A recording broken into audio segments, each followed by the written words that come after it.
Soinuenera bisitan zatoztenek ikusiko dituzue museoko erakusketan dauden 400 gora soinu tresnak, guztiak herri musikan erabiltzen direnak.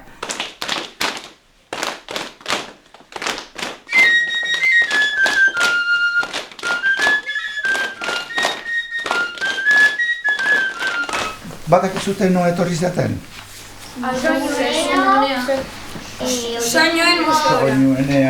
Soinuenean zer dago? Instrumentuak eta musika egiten dutena. Hemengoa zer daude? Sokazkoak edo aerofonoak o zer daude? Aerofono guztiak berdinak ez dira.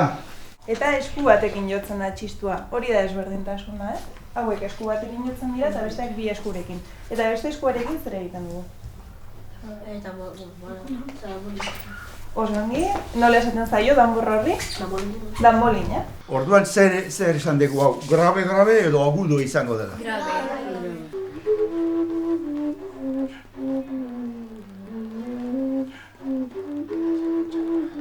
Hau ez dautzen zute? Hoi da, horrazia.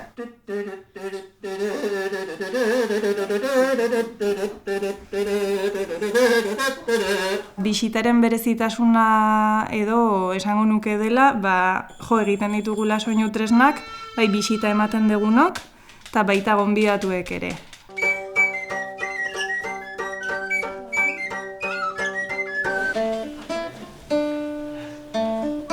Eta ez dago soinu tresna jotzen jakin beharrik, pixka bat probatzeko eta ulertzeko hotsa nola ematen duten.